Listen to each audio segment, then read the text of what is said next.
Inovar para evoluir. Bradesco.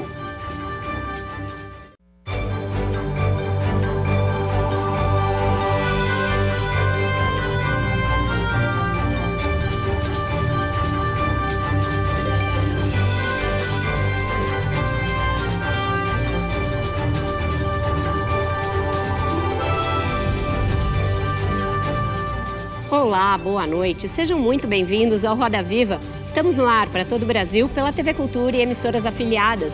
Você também pode assistir ao programa de qualquer lugar do mundo, por meio das diversas plataformas digitais e do app Cultura Play. Não é todo dia que temos a possibilidade de entrevistar aqui, no estúdio do Roda, o detentor de um prêmio Nobel.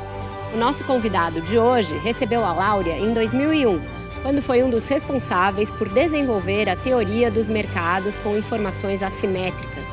Seus estudos se mostraram ainda mais certeiros com a crise dos mercados em 2008 e inspiraram movimentos de contestação ao capitalismo global, como o do Occupy, nos anos seguintes. Este programa está sendo gravado em 14 de setembro, por ocasião da sua vinda ao Brasil, a convite da Oxfam Brasil e do Instituto de Estudos Socioeconômicos, para uma agenda de diversos eventos em que abordou temas como justiça tributária e desigualdades. Ele é um defensor de uma gestão da economia que leve em conta a prosperidade compartilhada, e um crítico severo do liberalismo laissez-faire e ao financismo global. Em relação ao Brasil, país com o qual mantém uma profícua e antiga relação, tem defendido que o presidente Lula está correto na sua cruzada contra os juros altos, e que a reforma tributária é indispensável não só para corrigir distorções que privilegiam os muito ricos, como também para que o país se insira em melhores condições na nova economia. Sem mais delongas, vamos saudar o professor da Universidade de Colômbia e Prêmio Nobel de Economia de 2001, Joseph Stiglitz. Joseph Eugene Stiglitz nasceu em fevereiro de 1943 na cidade de Gary, Indiana, nos Estados Unidos. Se formou em economia em 1964 no Amherst College e fez o doutorado no Massachusetts Institute of Technology, o MIT. Lecionou em renomadas universidades como Yale, Harvard e Stanford. E desde o início dos anos 2000 é professor de Economia, Administração de Empresas e Negócios Internacionais na Universidade de Columbia, em Nova York. Além do Nobel que recebeu em 2001, foi eleito uma das pessoas mais influentes do mundo pela revista Time em 2011. Para entrevistar o professor Joseph Stiglitz, nós convidamos Alex Ribeiro, repórter especial do Valor Econômico, Jefferson Nascimento, coordenador de Justiça Social e Econômica da Oxfam Brasil, Laura Carpusca, economista, professora do INSPER, Vilma da Conceição Pinto, economista, diretora da IFE, a Instituição Fiscal Independente, e Vinícius Torres Freire, colunista e editorialista da Folha de São Paulo. A tradução simultânea está a cargo de Leslie Cohen e os desenhos em tempo real são do nosso Luciano Veronese. Boa noite, professor. Obrigada por estar aqui com a gente hoje. Em março, o senhor, quando esteve no Brasil, a convite do BNDES para um debate sobre juros, o senhor defendeu que o presidente Lula estava correto na sua cruzada pela queda das taxas básicas dos juros no Brasil. Essa queda começou, porém, num ritmo moderado, paulatino.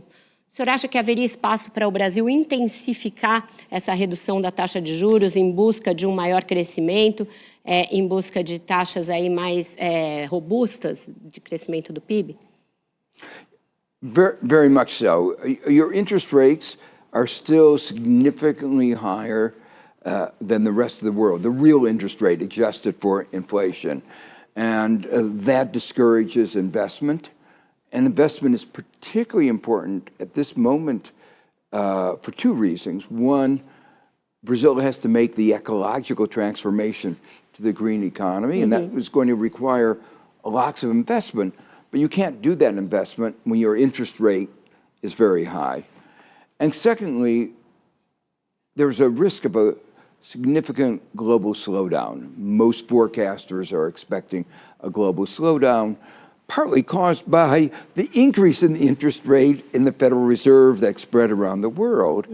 And if the global markets are weakening, it's really important for Brazil to strengthen its markets, and that Brazil is one of the few countries that has room to do that because its interest rates before the pandemic were so high.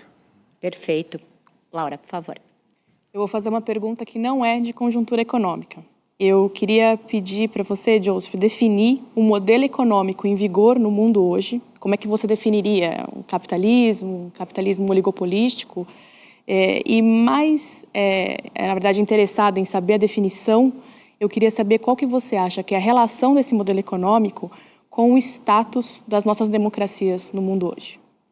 So, I think the model that people talked about was a very competitive economy where competition ensured efficiency and everybody would benefit. That was the way it was described by Friedman, Hayek, lots of people.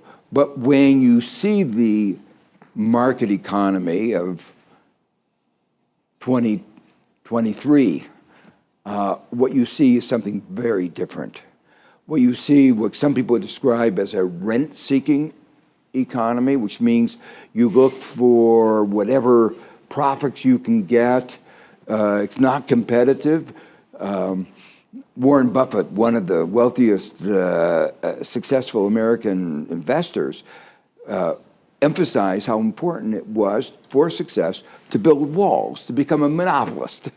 And Bill Gates made some money by innovation, but most of his money came by creating a monopoly. And he was, Microsoft was convicted of, was accused and convicted of being anti-competitive in U.S. and Europe and in Asia. But these are just examples, and it's an exploitive economy. To give you some more examples, we have companies like the makers of the opioids that created the opioid addiction that led to so great that the life expectancy in the United States has plummeted. We have food manufacturers that created a childhood diabetes crisis in the United States. And we had the financial companies that created the 2008 financial crisis. So we have to recognize that we don't have that competitive ideal that's in the textbook that everybody who studies economics reads about. It's a very different kind of economy. So to me, one of the agenda going forward is how do you bring this under, make the economy more competitive, make it more responsive to the necessity of the green transition, stop the exploitation that has been a lot of the basis of the market economy. I think we can do it, but it's going to take a larger role for government. And we've seen why we need government. Pandemic, just think of where we would have been without government efforts to create the vaccine and distribute it. Wasn't done perfectly, but the government, without the government, it would not have been done at all. And we would all be suffering from the pandemic. That's just one instance where everybody now recognizes that government has to have an important role. So we have to get more balance in our economy. I call it progressive capitalism. Mm-hmm. Some people call it a social democracy. Now that comes to the second part of your question. I think the failures of this unfettered capitalism, neoliberal capitalism, the fact that those in the bottom and even those in the middle have not shared in the prosperity has given rise, not surprisingly, to a lot of anger. And that has fed the kind of populism that is putting us on the road to fascism. And that's been a real worry. I wrote about this in my book, The Price of Inequality, and I said one of the worries I have is that we are providing a fertile field for a populist that will lead us, a demagogue. And unfortunately, I was too right. And it's not just in the United States. You have Bolsonaro here. There are lots of examples of these populists growing up. It's not the only reason. I don't want to say inequality is the only reason, but it created a fertile field. Certo. Alex. Queria voltar um pouquinho ao assunto, os juros muito altos aqui no Brasil.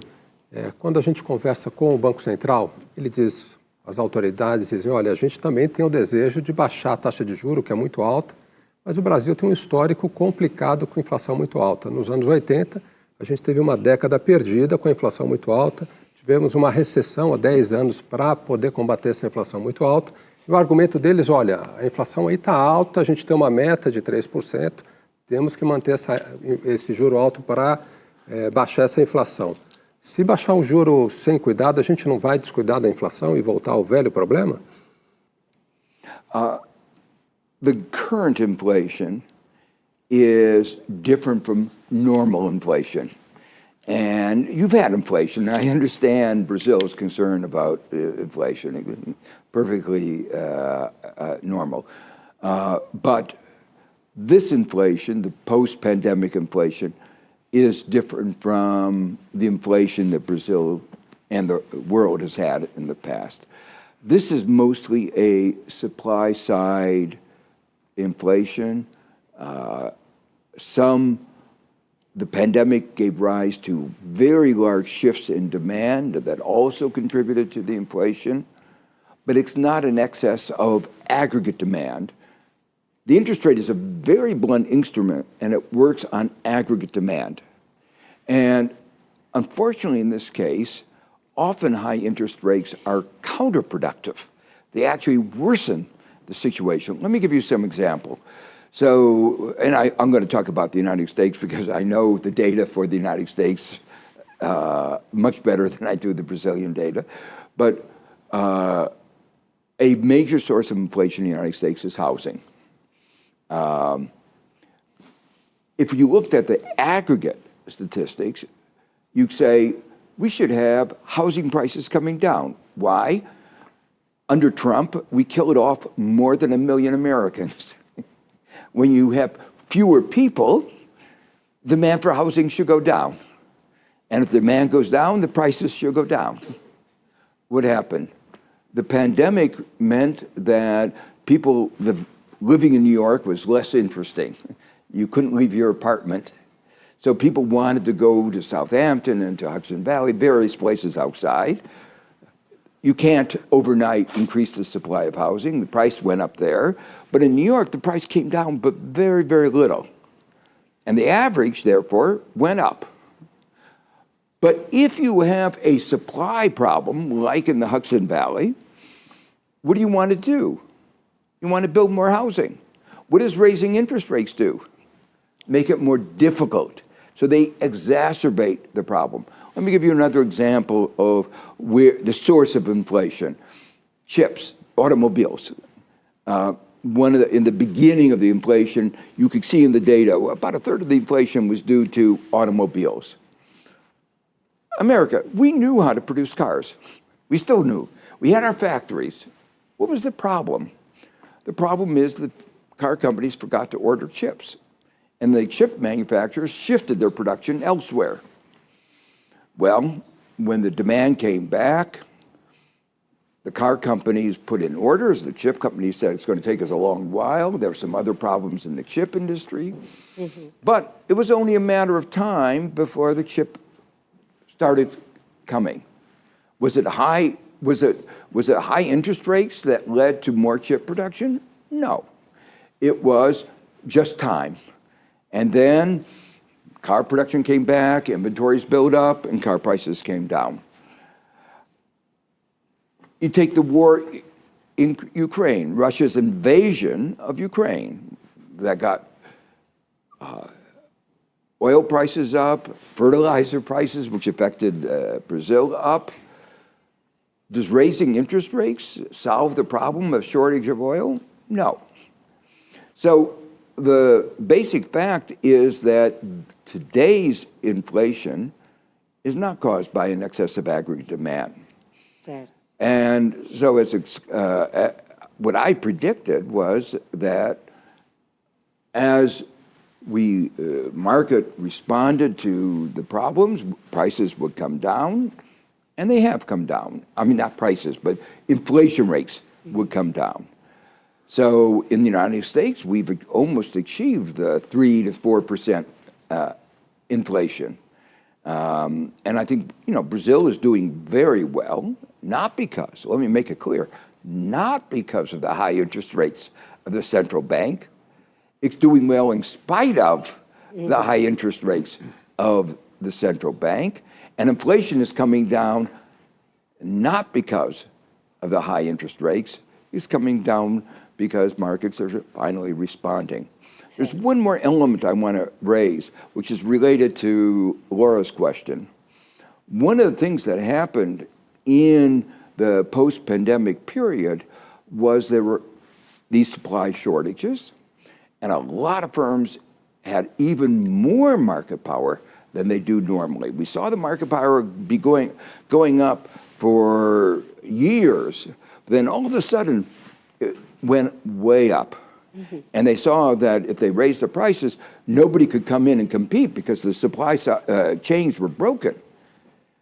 And I'm hopeful now that that market power will be reduced as supply linkages regain.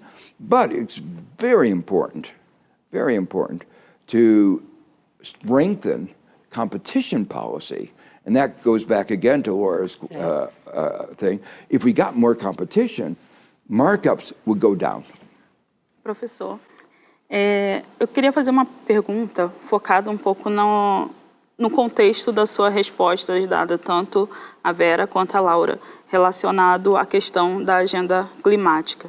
O senhor enfatizou em ambas as respostas a questão da agenda climática e a gente está passando e tem discutido isso de forma muito intensa nos últimos anos. E a minha pergunta é se a velocidade com que os países estão respondendo a isso é adequada e se a direção também está adequada. E qual é a visão do senhor em relação a essa agenda? Essa é a principal agenda, a questão global, econômica, ou a gente tem outras questões a serem enfrentadas na mesma proporção de importância? Well, let me say, I think it is key agenda. It's what we would say is existential. If we burn up, nothing else matters. So if we don't solve the climate change problem, it's going to be a real problem. Some conservatives talk about debt and the legacy of debt that we're leaving to our children. If we leave a planet that is not, in which we've ruined the planet that we live. We can't go to any other planet. If we have debt, we know how to restructure debt. We don't know how to go to another planet. So we have to live within our planetary boundaries. And once we started modernization, the Industrial Revolution, we didn't know about the planetary boundaries then. And we started putting carbon into the atmosphere, more and more carbon. We didn't know the effects. But it was really interesting, an achievement of modern science. More than 100 years ago, a physicist, chemist, said that if you put these carbon in the atmosphere, it would lead to global warming. And his predictions were correct. It's a real achievement of science. You make a prediction on the basis of theory, and then you see that the effects are real. And unfortunately, in the last few years, we are really seeing the effects. So you ask, are they adequate? No, what we're doing is not adequate. There's an urgency here. We've been, there's an old expression of Nero fiddling while Rome burned. I feel like we're fiddling and the world is burning. And we see it's not only a metaphor, the world is burning. We have wildfires everywhere. So to me, it's a first order of business. But I believe if we do it right, it can stimulate economic growth.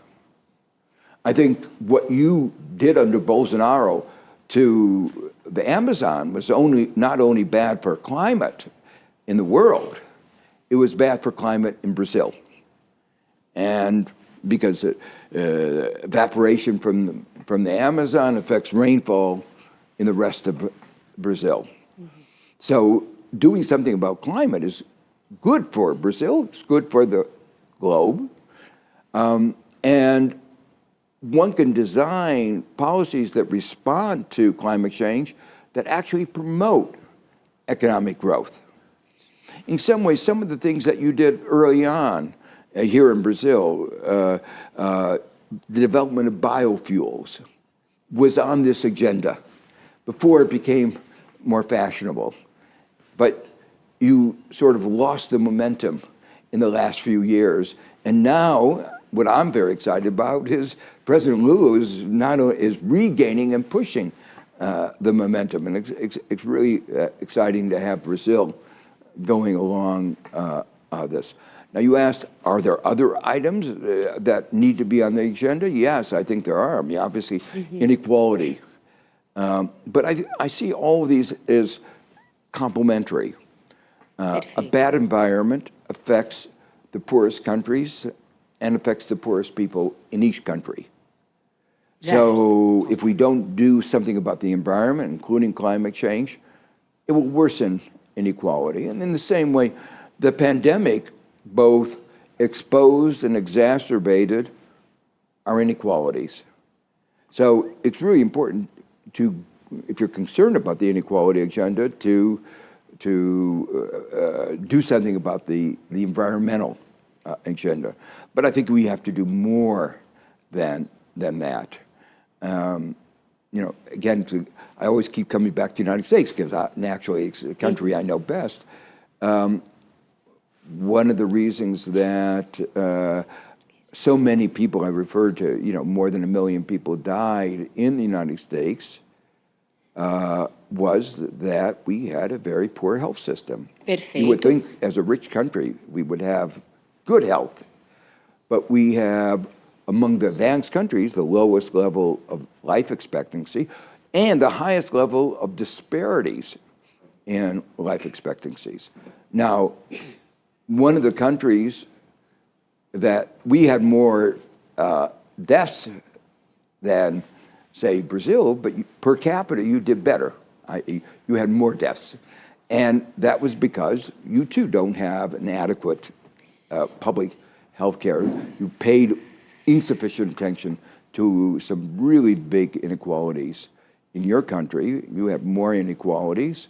And so I think it's even more important that Brazil address these issues of inequality. Perfeito. Com isso, então, a gente fecha o nosso primeiro bloco do Roda Viva, vai para um breve intervalo, volta já com as perguntas do Jefferson Nascimento e do Vinícius Torres Freire. Não sai daí.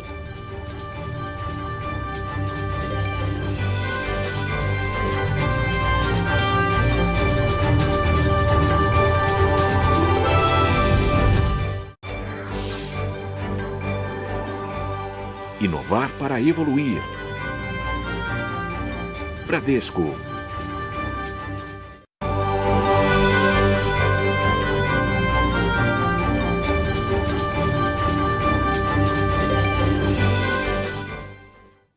Estamos de volta com o Roda Viva e quem pergunta agora para o professor Joseph Stiglitz é o Jefferson Nascimento.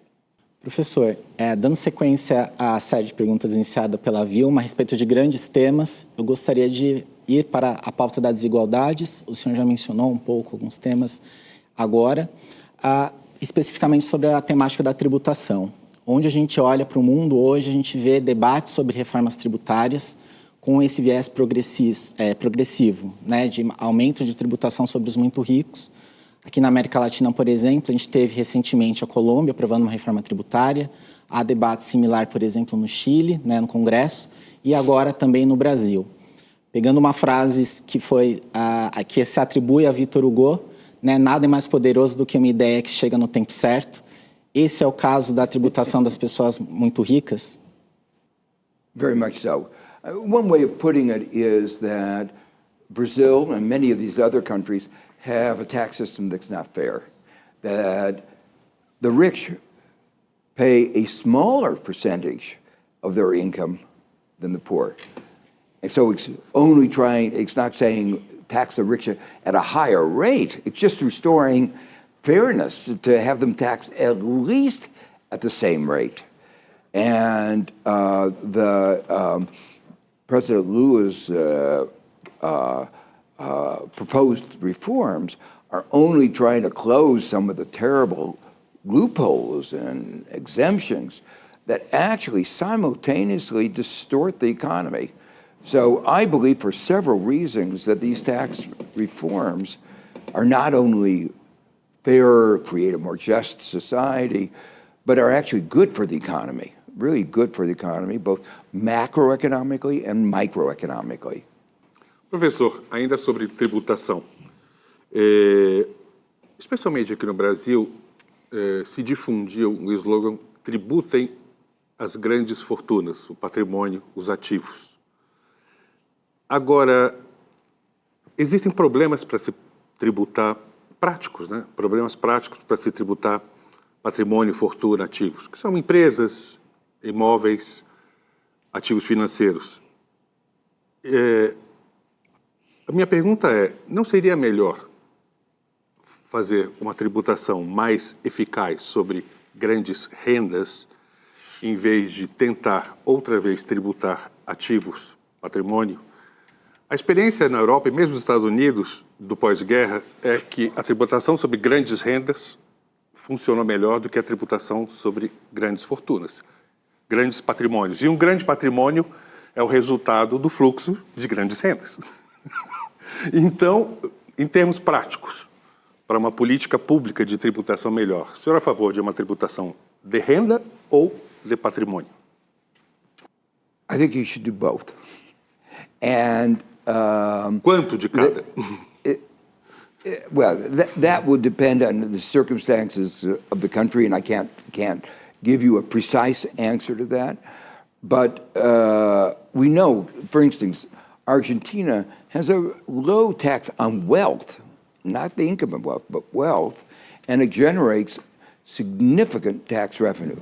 You know, I jokingly say that one of the advantages of Argentina and Brazil is they have so much inequality that just taxing a very low tax rate on the very wealthy generates a lot of income. The advantage of a low tax rate is that it limits the amount of response that they have. It's not worth deciding to live in Uruguay or someplace else to protect your assets. So it turns out that there are some advantages of both wealth taxes and income taxes. But what is really important for Brazil is to close the current loopholes. And much of this, we have the same debate in the United States. We have a huge loophole in our taxation of capital income. And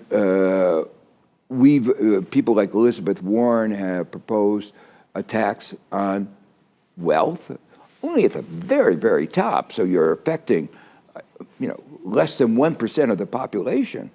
But a tax on that very top, less than 1% of the population, generates, even in America, a lot of revenue. Professor, eu queria falar um pouquinho com o senhor sobre déficit. Nosso ministro da Economia, da Fazenda, Fernando Haddad, lançou um novo marco fiscal brasileiro que propõe zerar o déficit primário já no ano que vem. Isso foi considerado muito ambicioso por alguns e necessita forçosamente que se aumente a arrecadação de forma a garantir esse déficit zero. Tem uma teoria que ganha força no mundo, segundo a qual o déficit seria um mito, ele não seria assim tão ruim governos produzirem déficits. Queria saber se o senhor partilha dessa opinião e se o senhor acha que o ministro está errado em insistir em zerar o nosso déficit já no ano que vem. Well, the basic framework view, I think, is that the financial markets have paid too much attention to the deficit GDP ratio, but you can't ignore it. So I think where the government is probably in the right area. But let me try to explain. There are two ways of reducing the deficit GDP ratio. One of them is to impose austerity, affect the numerator, and the second is to grow the economy and make the denominator bigger. Sim. And it's what you give priority to that's really important. So if you give priority to austerity, what happens everywhere, is the economy slows down, the denominator gets smaller, GDP goes down, and the debt GDP ratio often even goes up. So you don't solve the problem. But if you have focus yourself on growth policies, then you can get the GDP up and the deficit GDP ratio can go down.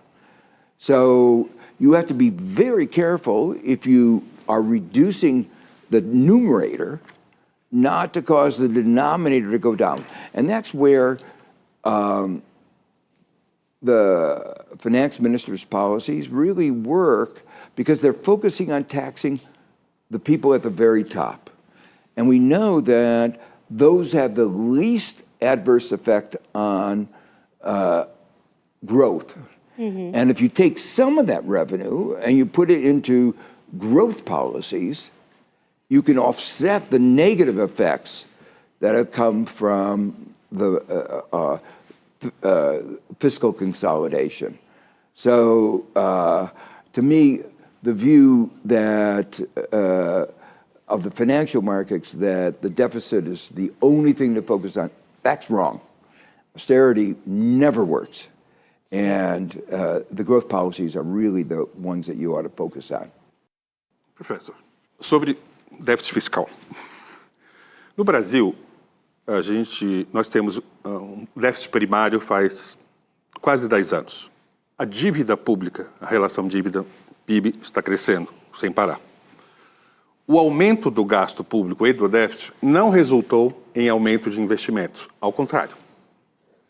A maior parte do nosso gasto é previdência, pensions, salários, benefícios sociais, saúde e educação. Nós não temos uma política de crescimento, a gente não descobriu uma política de crescimento para aumentar o denominador. Então, o que tem acontecido frequentemente em ciclos é que um aumento de endividamento ou de déficit tem provocado o aumento das taxas de juros de longo prazo, desvalorizações cambiais, e aí um pouco mais de inflação, e um pouco mais de necessidade de aumento de taxa básica de juros. Então, nós temos um problema circular e nós não aumentamos a nossa taxa de investimento, os nossos ativos, com o aumento da dívida e do déficit, nem temos uma política outra de crescimento. Então, o senhor acha que aumentar o gasto ainda mais vai provocar um crescimento suficiente para compensar o aumento da dívida? No nosso caso brasileiro, nós temos experiências muito ruins e muito evidentes de que isso não aconteceu. Yeah, I understand your history, but history is not necessarily have to repeat itself. So, first of all, Brazil net debt to GDP ratio is actually 58, 58%. Yeah, is low relative to most other countries. We're 100. So you don't need to be as excited about it as other countries do. You're lucky. You've had periods of fiscal consolidation that worked, and you're in a better position right now. Secondly, as I look at my conversations with various people in President Lula's government, they are working on a growth policy. They're talking about technological innovation. They're talking about the ecological transition, which would be a technological revolution. So I'm actually optimistic, and they're very focused on promoting investment. Domestic investment as well as foreign investment. You know, one of the problems is you often get foreign companies to come in. That's good. But I think it would be a lot better to promote more domestic entrepreneur. I know you have a lot of good entrepreneurship. One of the problems in promoting domestic entrepreneurship is the high interest rate, to come back to the issue we've talked about many times. But you're not going to have a vibrant entrepreneurial class if they have to borrow at the highest interest rates in the world. Alex. Professor, voltando ao tema da taxação dos mais ricos, há muito tempo se tenta taxar os mais ricos aqui no Brasil. Quer dizer, se alguém tem muito dinheiro, coloca dinheiro num fundo de investimento, essa pessoa não paga imposto. E se você for classe média, você paga o imposto investido nesse fundo de investimento. Um dos argumentos contra a taxação é que ele vai provocar uma erosão da base de arrecadação. O dinheiro vai sair do Brasil e você não vai conseguir taxar. É verdadeiro esse argumento? No. They told me I should have short answers. But let me elaborate just a little bit. Of course you expect wealthy people to say that. You know, of course you expect, it's in their self-interest to say, don't tax me, because if you tax me, everybody will suffer. I've seen it in the United States, the financial market says, don't regulate us, because if you regulate us, we won't be able to lend well. And we saw what happens when you didn't regulate the banks. We had a global financial crisis. So the evidence is overwhelming that having a fairer system of taxes will promote growth. They're still going to save. And what you really need is to promote Brazilian investment. And the most important thing for doing that is doing something about the high interest rates in the financial markets and expanding development banks like BNDES. Certo, Laura? Joseph, o Solow nos disse que a gente cresce porque a gente poupa. Cass Koopman nos disse que a gente poupa porque a gente prefere poupar. Barrow nos disse que a gente cresce se a gente inova. E o Acemoglu nos disse que a gente cresce se a gente tem instituições que permitam o crescimento. E o Joseph Stiglitz, qual que ele acha que é a causa fundamental do desenvolvimento econômico? Oh, economic development, we know a lot of things that stop economic development. If you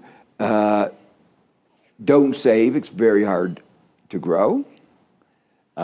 If you have bad institutions, if you don't have reasonable trust in government, rules of law, you don't grow. If you don't have entrepreneurship and innovation, you don't grow. But in your list, I would also say, if you don't have good government and trust in government, government, I mentioned, is very important in innovation in universities.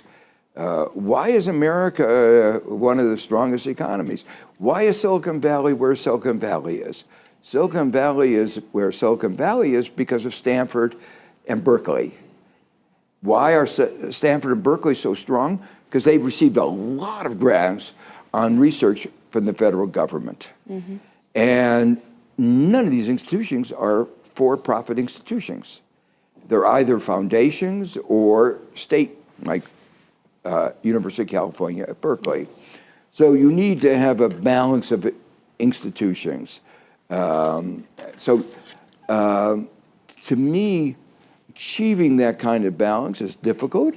Most countries have not achieved it. There's been a lot of learning.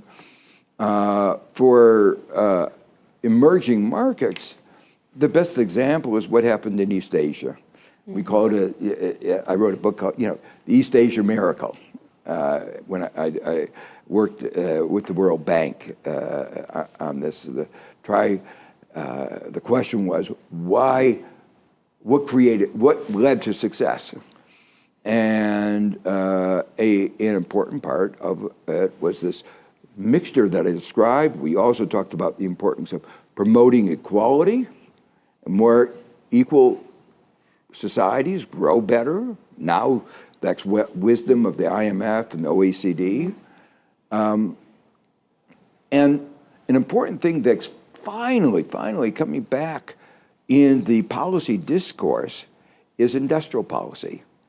The role of the government in promoting innovation, promoting structural transformation. And it couldn't be more important now because of the green transition. The United States, for 40 years, told countries not to have industrial policies. Until this year, it had the most massive industrial policy of its own that any country has ever had. So industrial policy is back, and I think that's a great thing for countries like Brazil. Certo. Jefferson, depois Vilma.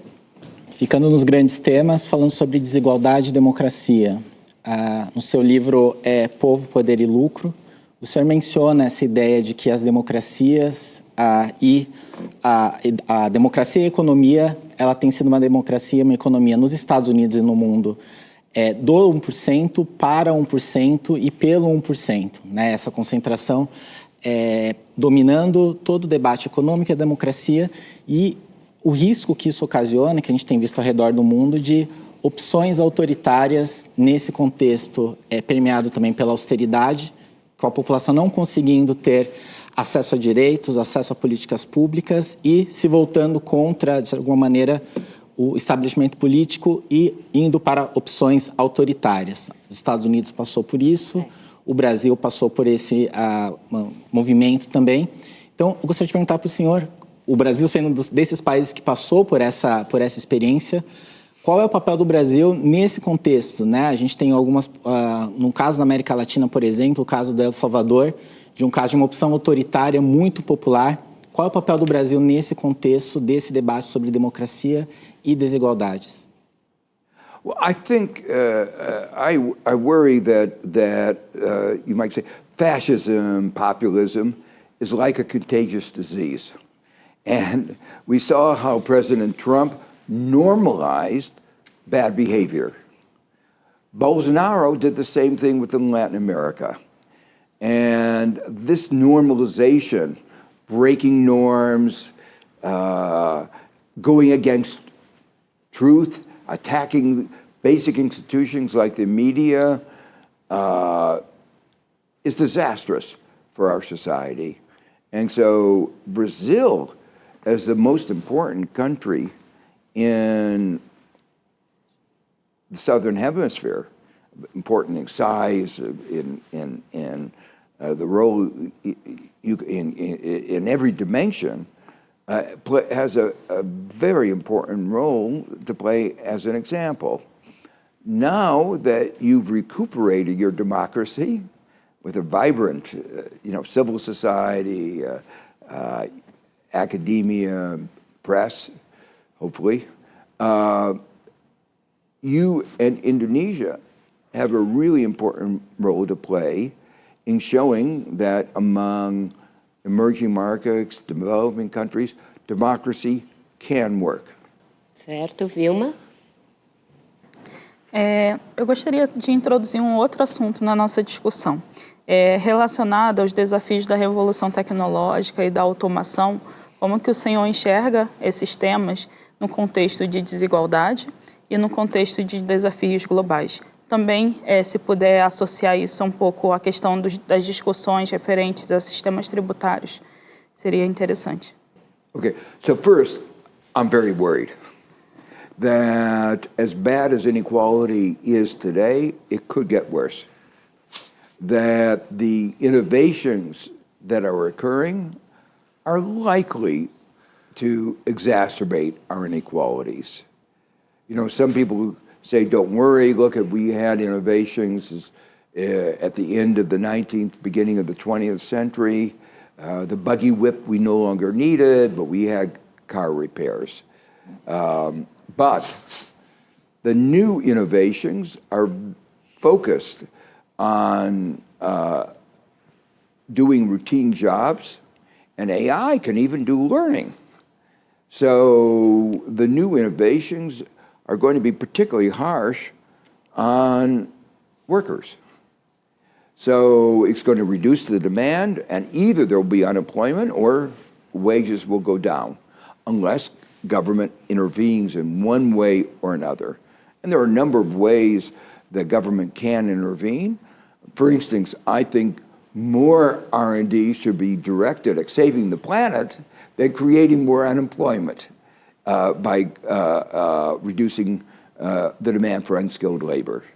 So government can play a bigger role in steering innovation in ways that really address our social needs.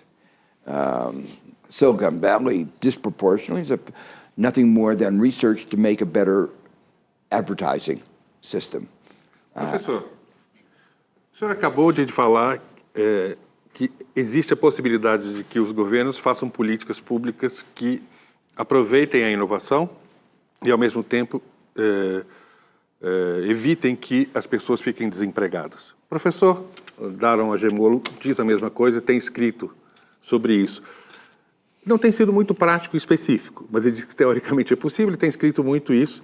Eu gostaria de saber que tipo de política é possível, em linhas gerais, para fazer com que se aproveite a automação que se associe à mão de obra e não a automação que expulse a mão de obra. Eu tenho dificuldade de ver como isso é possível. Eu gostaria muito que o senhor tivesse uma resposta, mas eu ainda não vi respostas muito específicas sobre isso. Como é que isso é possível? Ou a senhora acha que a gente vai acabar num regime que muitas pessoas vão ter sobreviver com uma renda mínima? So, the first thing is that when you look at the structure of our taxation, we impose high costs on labor in most countries. In the United States, which leads the innovation, we impose Social Security taxes, Medicare taxes, and that raises the cost of labor, and that means there's a private incentive to reduce the cost of labor, and reducing the cost of labor means the kind of innovation. And it's even worse in the United States. So we're not talking about Brazil here, but in the United States, which is the center of innovation, we've had the cost of capital at zero. So we've distorted the innovation system to say, don't save on capital, because that's very cheap, save on labor. And meanwhile, we charge nothing for the environment. So no incentive to preserve the environment. So somebody who believes partly in the market incentives do matter. We distorted market incentives in ways that have steered innovation to create more unemployment or lower wages. We ought to steer it. We know how to steer it the other way. Also, the structure of government basic research. Remember, government really finances an important part of research. Mm-hmm. It should be investing more in research to save our planet, and it is doing that, than in creating more unemployment. Com isso, então, a gente fecha o nosso segundo bloco do Roda Viva com o Nobel de Economia Joseph Stiglitz. Vai para um breve intervalo e volta já já.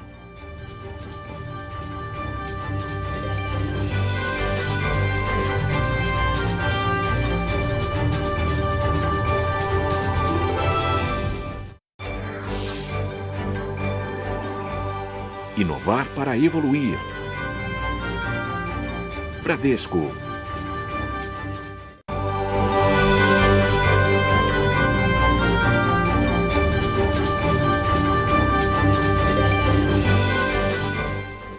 Estamos de volta com o Roda Viva, que hoje recebe o Prêmio Nobel de Economia e professor de Colômbia, Joseph Stiglitz.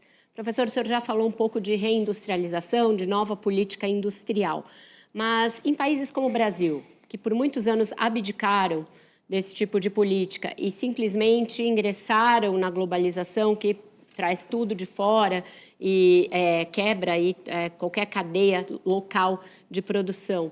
A gente já não começa muito atrás em termos de inovação e pesquisa nessa corrida? Como fazer para encurtar um pouco esse caminho? A gente deveria apostar em alguns setores específicos que poderiam gerar um ganho para o Brasil? You should remember that you have had some amazing successes. Every time I go on an airplane in Europe, or I get on an Embraer airplane, and I mentioned before the success that you had in the early biofuel that's still with us. So I think Brazil, because of your technological capacities, can recuperate.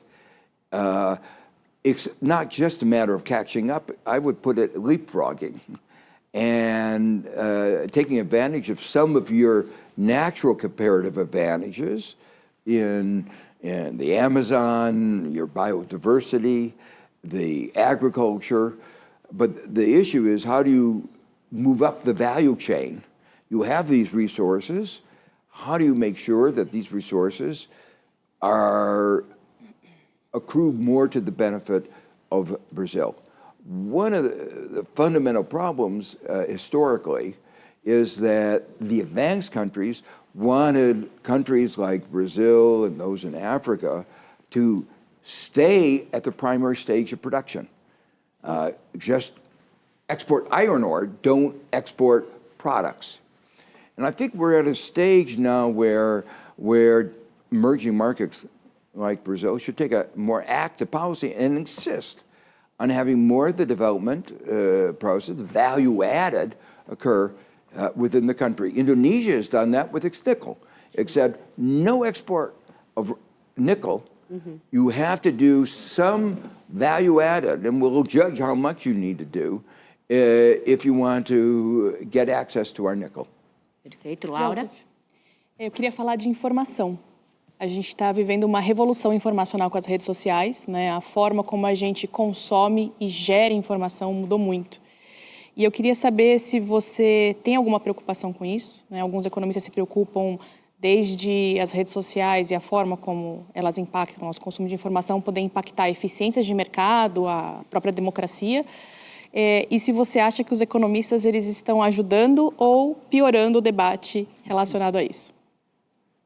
Well, let me first say that I think it's a real problem that what I call the information ecosystem has become polluted and with a lot of bad information. Now, the real difficulty that we who believe in rights and democracy have is that we also want to maintain an active press and free speech, but we've never had complete free speech. You can't libel somebody, you can't cry fire in a crowded theater, child pornography. We know that we have to regulate, and we have principles that guide that, and we're always doing a balance.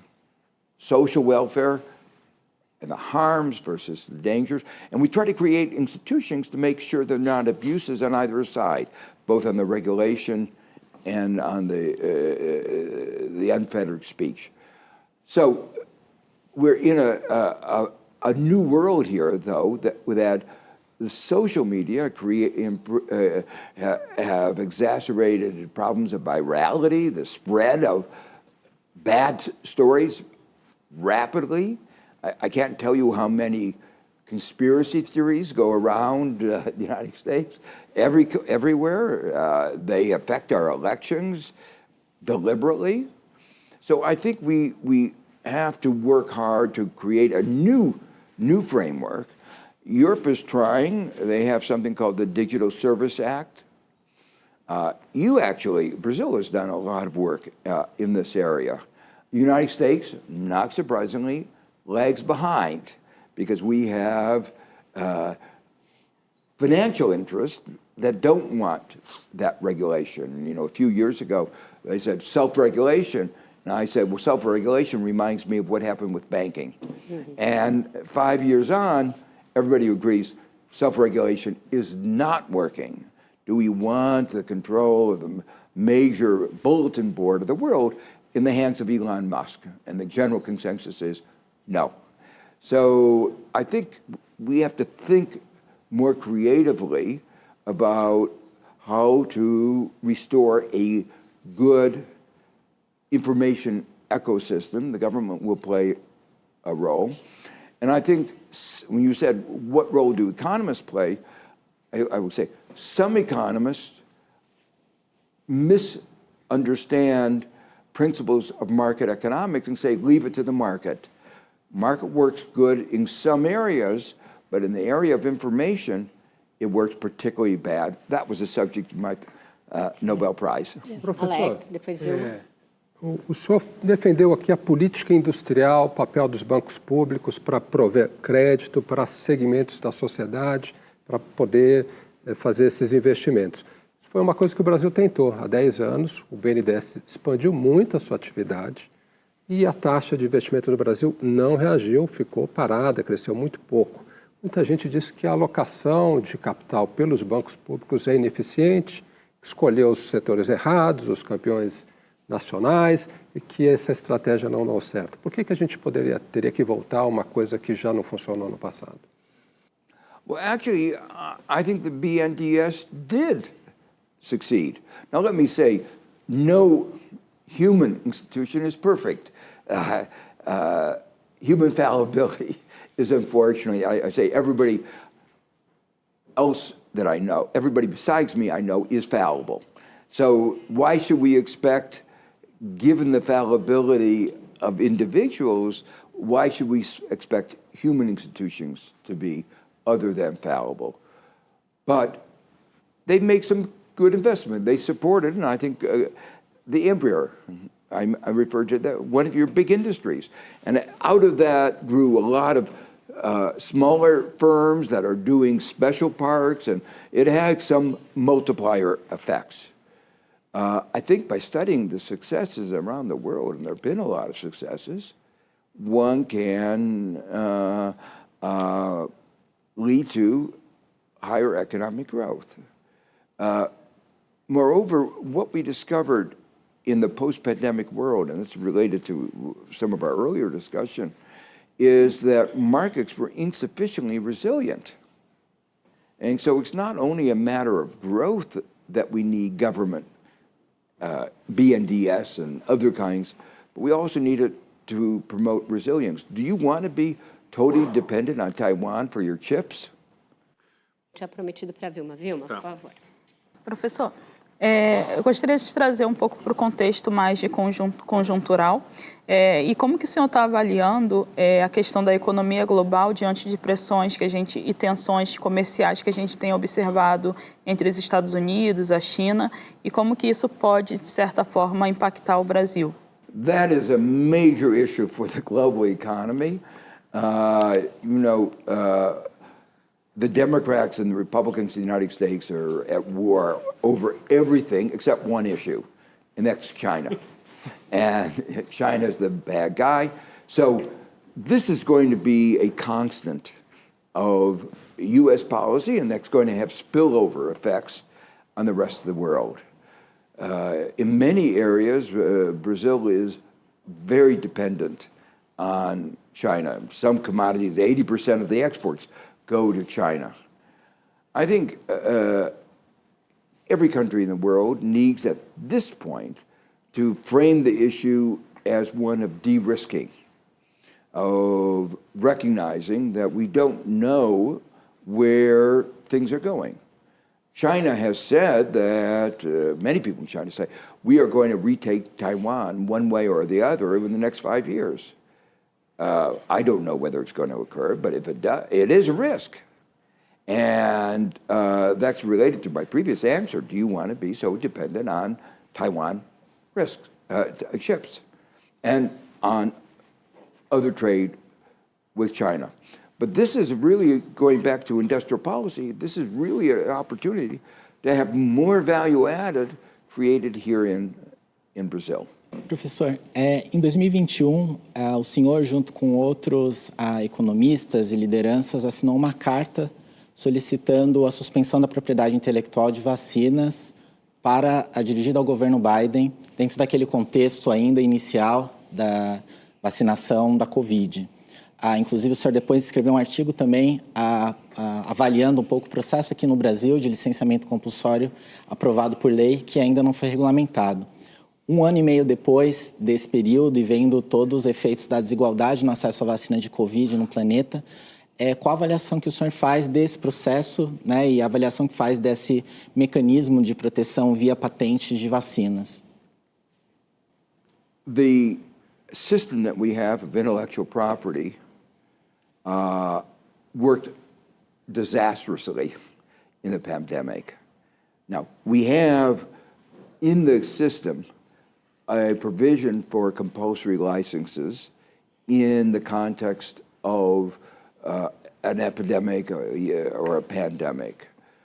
But the drug companies have subverted that, because what they've done has said,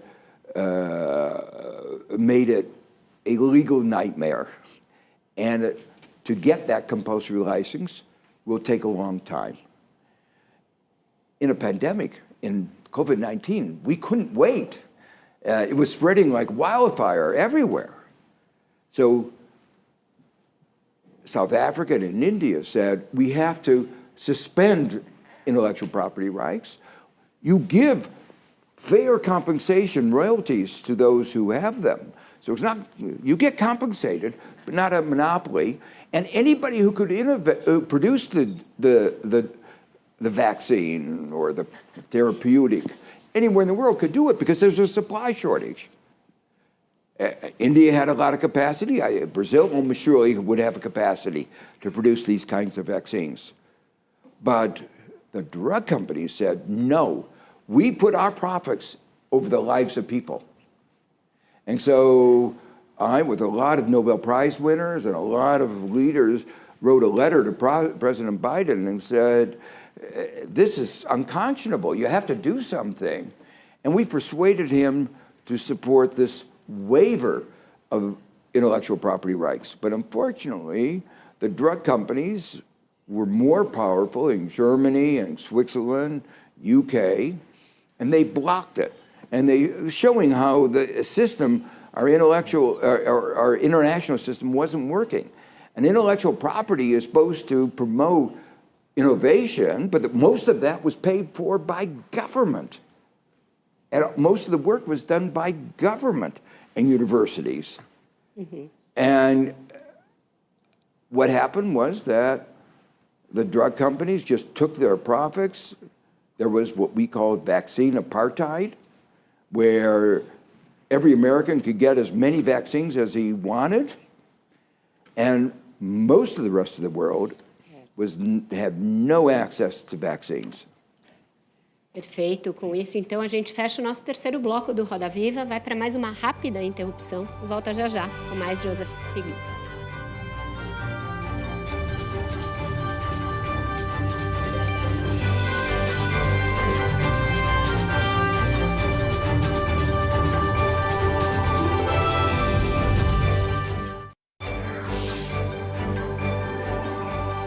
Inovar para evoluir.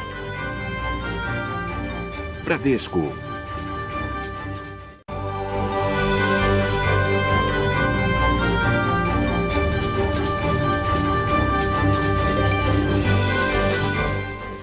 Estamos de volta e quem vai perguntar agora para o professor Joseph Stiglitz é o Vinícius Torres Freire. Professor, imagine que o senhor estivesse entediado em Colômbia e resolvesse se tornar assessor do governo da Argentina. Não sei se o senhor conhece muito o governo da Argentina, mas os problemas econômicos maiores são muito evidentes. A Argentina ou não tem moeda, ou tem várias. Está com um processo de superinflação, não tem um mercado de financiamento doméstico da dívida, não tem reservas internacionais, o Banco Central financia o governo, em parte. Como poderia ser possível começar um processo de reforma da Argentina? Lembre-se, o senhor é o grande consultor do governo da Argentina. Tem que ser uma medida, 3 medidas práticas e imediatas. Well, let me say first, It's hard. It's a challenge. So, secondly, it was actually doing pretty well until the current finance minister took over. If you look at the inflation rate in Argentina, in spite of all the problems they had, the drought, inherited $44 Mas a inflação billion. está subindo desde 2017, muito. But they had the drought, they had the pandemic, and then they had inherited debt of $44 billion. Under the finance minister Guzman, they were able to start the economy growing 10% in 1 year, and inflation remained stable. And it's an amazing chart. It looks like this until the current finance minister took over, and it went like this. So the point is that bad policy really makes things worse. Good policy doesn't get rid of the debt, doesn't solve all the problems, but is a move in the right direction. It's going to take a long time. So the first thing I would say is reverse the current policies of the government in the last several months, including with the policy they just abolished income taxes in a country with a lot of inequality and desperately need of revenue. It was mind-boggling. Professor, trazendo a discussão de volta para os Estados Unidos, o seu país. O senhor mesmo disse, o governo Biden lançou uma injeção de recursos na economia para tentar induzir o crescimento inédita nas últimas décadas nos Estados Unidos. A economia está reagindo, está crescendo, apesar dos juros altos, mas ainda assim o presidente não é favorito para a sua reeleição. E Donald Trump, que fez o que fez com a democracia, ainda pode ser candidato e tem uma chance de ser eleito. O que está errado entre economia e política nos Estados Unidos? Well, part of it is communication is really important, as you would know, you're in that business. And I think they've obviously not succeeded in communicating their successes, which have been enormous. Infrastructure bill, a CHIPS and Science Act, a Green Investment Technology Act, provisions that bring down the price of medicines. You know, I could go on. It's a real list of successes, probably one of the most successful presidencies in a very long time. But, as you said, the Republicans have succeeded in characterizing him as old, not able to do things. In spite of his accomplishments being the most significant accomplishments, age is not, he did it, and he's played a vital role in those successes. So it's a mystery to me a little bit, to be honest. And I'm actually more optimistic than those polls that when people start getting closer to the elections and they ask the question, do they want another 4 years of the chaos, of the lies, of the dismantling of our democracy, of the discrediting of U.S. in foreign eyes, I think they will say, in that privacy of the voting booth, it's too big of a risk to take. Certo, Alex? Presidente Lula e outros líderes estão questionando o dólar como a grande moeda de reserva internacional, pregando que se utilize outros tipos de arranjos aí de pagamento, BRICS, ou arranjos locais, ou uma outra moeda. Concretamente, é viável a gente ter uma outra moeda de reserva, algo que os países emergentes possam usar para competir com o dólar? Well, I think you have to differentiate the various uses that money has. It's used as transactions, as a store of value, which is like a store of value for ordinary individuals, a store of value for government, which is reserves. In each of those cases, the possibilities are different. So in transactions, in modern technology, the currency doesn't matter very much. It's all electronic. Nobody actually uses paper anymore. During my whole visit here in Brazil, I haven't even gotten any Brazilian currency. It's all, so in that way, currency isn't important, but whether I pay in dollars or in real doesn't make any difference to me. The cost of conversion are low. So I think maybe too much emphasis has been placed on it, but symbolically it has a political importance. The U.S. has had an advantage as a reserve currency, and you mentioned that in your question. It is possible for other currencies to become a reserve currency, but remember, the yuan, the RMB, is already a reserve currency.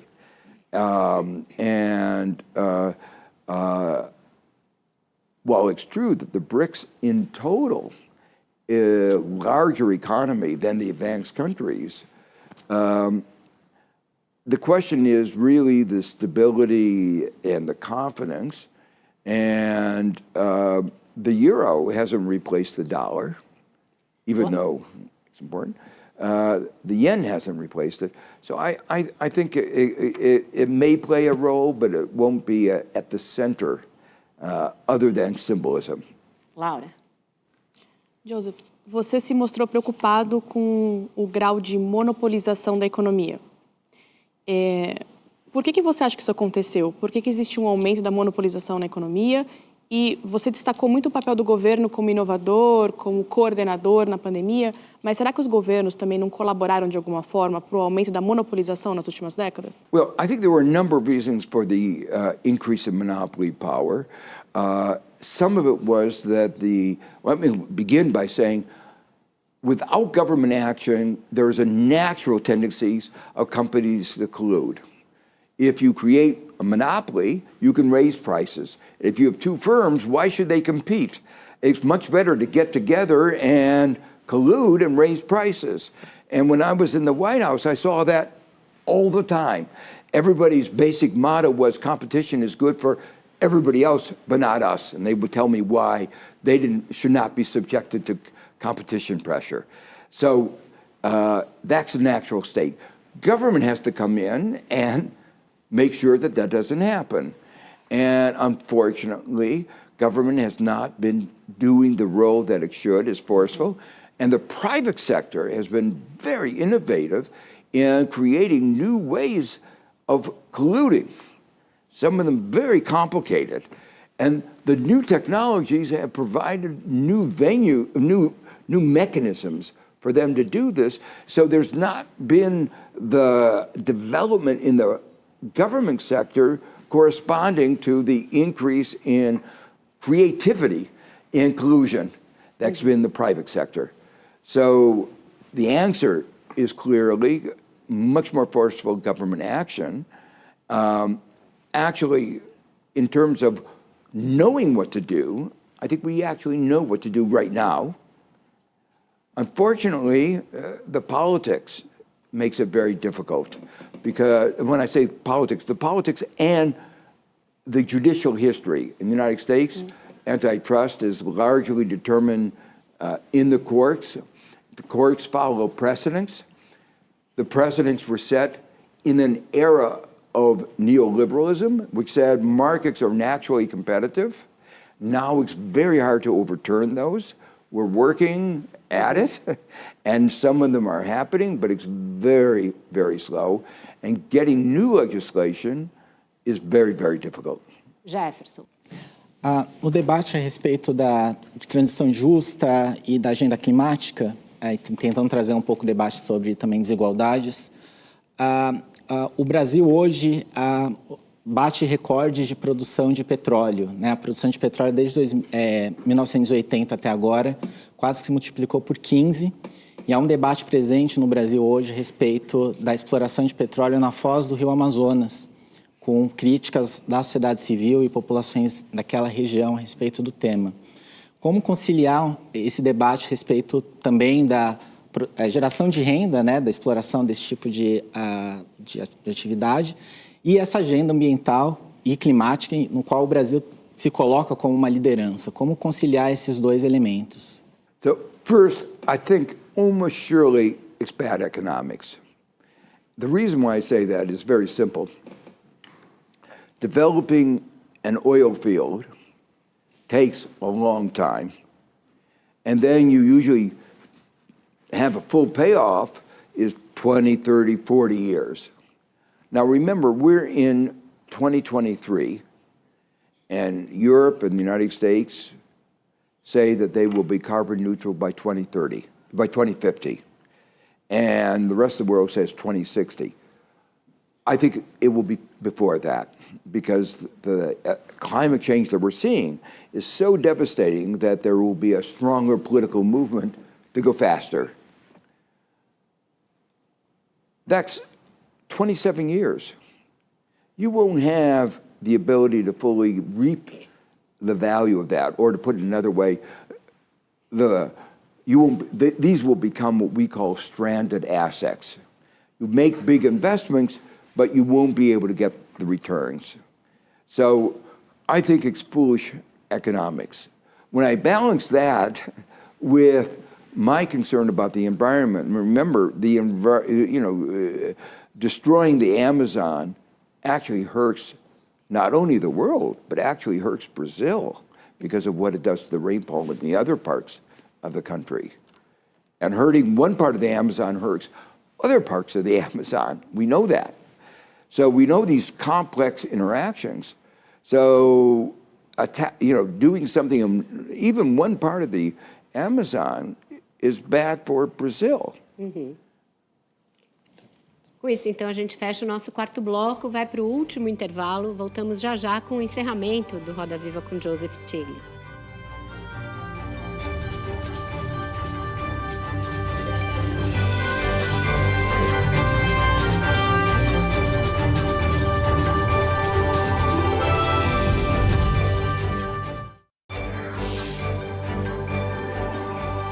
Inovar para evoluir. Bradesco.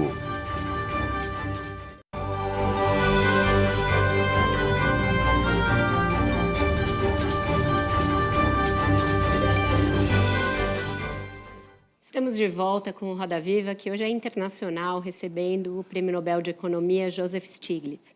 Professor, nós temos recebido aqui no programa muitos pensadores que, como o senhor, relacionam a globalização e os seus efeitos a uma certa quebra do contrato social, com riscos para a democracia. Nós entrevistamos a Minouche Shafik, da LSE, entrevistamos o professor Michael Sandel há pouco tempo, e todos eles vão nesse sentido, da necessidade de termos um novo contrato social em que os muito ricos aceitem que eles precisam ganhar menos em nome do coletivo. Qual é a receita para a gente conseguir criar, numa sociedade cada vez mais individualista, em que as pessoas estão presas ali no celular e nos seus ganhos, e pensando que elas vão ter de trabalhar muito mais tempo para sobreviver muito mais tempo, porque a longevidade aumentou? Como convencer essas pessoas que já estão tão estressadas a compartilhar um certo contrato social? Well, I think there are two aspects of that. One of them is within the individualistic framework, to make people realize that they will benefit from having a better society.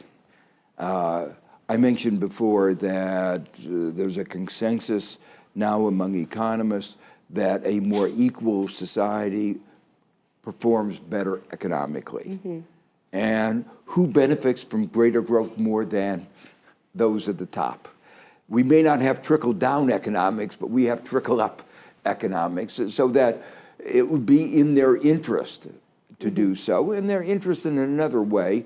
Who likes to live in gated communities behind barbed wires? The dysfunctionality of the populism has to get to even to the rich people. So to me, it is pretty clear that it's in their own self-interest, individualistically, to create a more equal society. But the second thing goes back to the nature of capitalism. Standard economic theory pretends that we're born with fully formed preferences, we're all individualistic, selfish. The basis of modern economics is that individuals are infinitely selfish. Mm-hmm. It's not true. It's not true that they're so selfish that we do care about our fellow citizens, mm-hmm. We care about people in other places. But it's also true that it's not true that we come into the world fully formed. We're shaped. And capitalism, in the form that we had it before, neoliberal capitalism, not only assumed that we were selfish, but made us more selfish. When we said, Gordon Gekko in that famous movie said, greed is good, that became the motto of so many people. Mm-hmm. And so I think as we move to a different kind of society, different kind of more balanced, progressive capitalism is what I call it, we will create people who are less selfish. Perfeito. Vilma, por favor. Professor Stiglitz, eu gostaria de fazer uma pergunta, na verdade pedir uma recomendação do senhor. A gente no Brasil já vive há várias décadas com uma baixa produtividade. A produtividade média do trabalho hoje é cerca de 0,6% nos últimos 40 anos. O que o senhor recomendaria de política econômica, política pública que pudesse tentar mitigar ou promover crescimento mais robusto da produtividade no Brasil? Well, I think it's actually the basic of more investment, particularly public investment, in education, health, technology, R&D, infrastructure. These are the bases of the growth of any economy. And I also think a more equal society is more productive. One of the problems is that if you have a lot of inequality, you're wasting the value of your most valuable human resource, your human resources. So it seems to me that both a policy of more equality and a policy of more public investment broadly defined, and then encouraging your financial market rather than just engaged in speculation or consumption to be directed at more investment. All of these would create increased productivity. Alex. Professor, nessa sua visita ao Brasil incluiu uma visita à universidade, e essa é uma geração que vai ter desafios enormes. A gente falou sobre vários desses pontos, desigualdade, mudanças climáticas, risco para a democracia. O que o senhor recomenda para essa geração, essa próxima geração, em termos de preparo e valores para lidar com esse mundo tão mais difícil? Well, first I'd say they have to get engaged in politics because the decisions that we've talked about are going to be made by political leaders. The worry about the end of democracy, they have the greatest stake. They also have the greatest stake on whether we do anything about climate change. They're going to be around to see it. I'm going to be gone. So the imperative, they need to understand how important being engaged in that is, and I mean politically engaged, but also engaged in trying to think about what kinds of work they might do, and some of it's going to be research, some of it's going to be private sector jobs, but saying, what can I do in the private sector that will promote a better society? Not just profits. I think the two can go hand in hand. the failure of neoliberalism was it put greed over everything else, rather than a better balance. And as they get into whatever job they do, they say, look, I need to, in my firm, to pay attention to green and to the lowest paid workers in our firms. Professor, a China está com algum grande problema, a gente não sabe o tamanho do problema. No mínimo, eles têm um super investimento em moradias ou infraestrutura, um problema de finanças relacionado a isso também. Faz 20 anos que se diz que a China vai ter um grande rompimento em seu crescimento, vai ser uma grande crise que vai acabar com o seu modelo de crescimento. O senhor acredita que dessa vez, com esse superinvestimento, principalmente em moradias, essa crise financeira relacionada a isso, a China vai ter que mudar profundamente seu modelo para um modelo de mais proteção social, mais consumo, ou o que pode ser feito? Ou essa vai ser uma crise que o governo chinês vai conseguir resolver à sua maneira tradicional? Mais investimento, mais gasto público, etc. I mean, you're absolutely right. The Western experts pundits have been saying China's about to have a crisis every year, every 2 years, and they've managed their way through it. I've been watching China very, very closely for 40 years. My first visit there was 43 years ago. So I've been working very strongly with the Chinese government over most of that period. I've never been more worried. And it's because the problems are larger and the current government is less equipped to deal with them. And by that I mean the current government has purged most of the experts, economic experts that were in earlier governments and has become more authoritarian. And when you are more authoritarian, there's always a risk that you don't listen to the right people. And if his choice of economic experts is right, then they'll get through it. But if they choose the wrong advisors... É problema mais político do que financeiro, o senhor acha? No, I think with the best of economics, it would be very difficult. They've gotten themselves into a very difficult situation. Mm-hmm. But I think it could be managed through. But I think there is a very high risk that they may not manage their way through this crisis. As I say, the problems are larger, and no country has faced problems exactly like this, so there's no playbook that they can refer to. Laura? Joseph, na sua resposta para a Vera sobre o novo contrato social, você falou da importância de reduzir desigualdades. Tem uma desigualdade muito importante que é a de representatividade, né? Nem todos nós ocupamos espaços de poder. O que uma pessoa na sua posição pode ajudar a reduzir desigualdades, talvez se não no mundo, pelo menos na economia, que é um ambiente bastante masculino e branco? Well, I think one of the things that academics can do is to expose what is going on.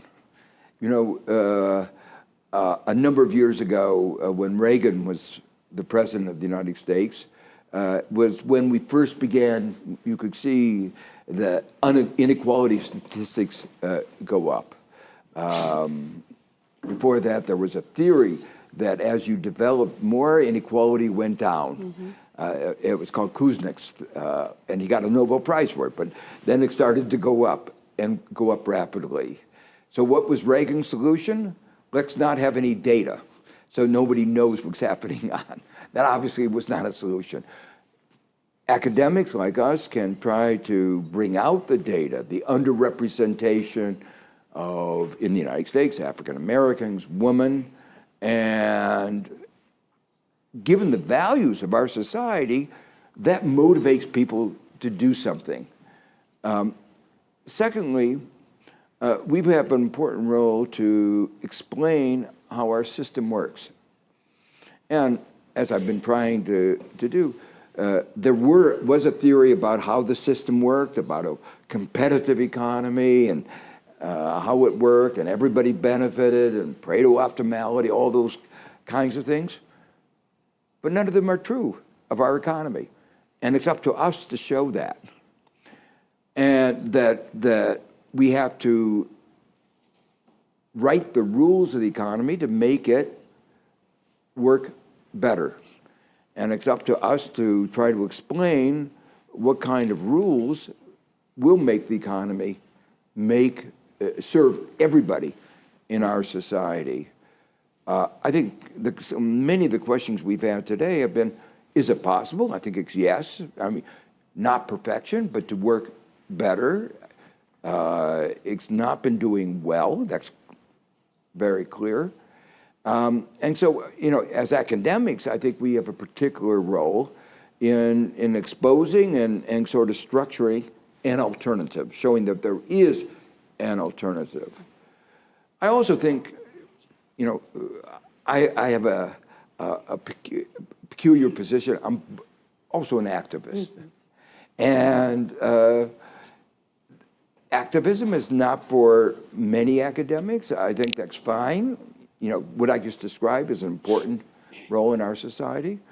But for some people, being more involved in promoting that change, we live in a democracy, and the only way that change will occur is if people know about it. So it's not only doing the research, but making sure that it's widely known. Right. And that's what those of us who are engaged in activism try to do. Professor, alguns dias atrás, o senhor, em uma palestra no Supremo Tribunal Federal do Brasil, fez uma fala que acho que sintetizam muito das ideias que são trazidas aqui, que é essa importância de que a economia ela esteja a serviço das pessoas e não o contrário. Eu acredito que essa tenha sido uma ideia que tenha sido compartilhada com muitos dos interlocutores do senhor nessa vinda ao Brasil, tanto interlocutores no governo como na sociedade civil e assim por diante, ou na academia também. Eu gostaria de saber, nessa avaliação da sua vinda para o Brasil, essa ideia, vendo com a ressonância dessa ideia nesses públicos, se o senhor sai otimista ou pessimista com a situação do Brasil hoje? Oh, I live much more optimistic. As I say, it's a moment of you might say, almost celebration, that being freed of Bolsonaro was like being freed in America from Trump. But you have even a leader who is even more expressive of the need to address the problems of inequality. His challenge is very much like President Biden's challenge.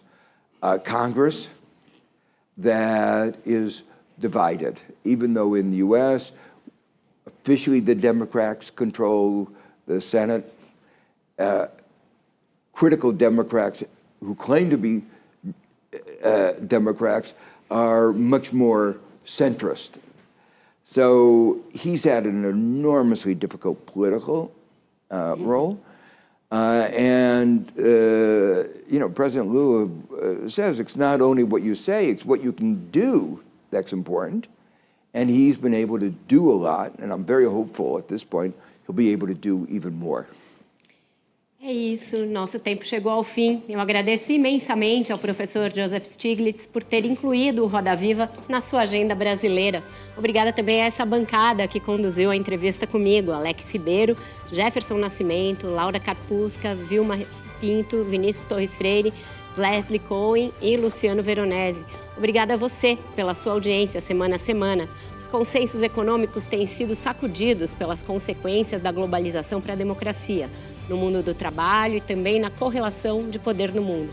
Além disso, eventos como a pandemia e o avanço da emergência climática colocaram definitivamente a discussão sobre desigualdade, por muitas décadas negligenciada pelos economistas liberais, no centro do debate público.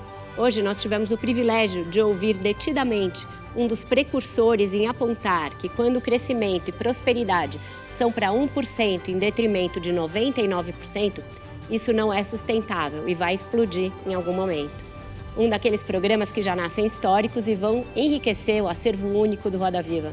A gente volta na próxima segunda-feira, como sempre, às 10 da noite. Eu espero você de novo. Até lá.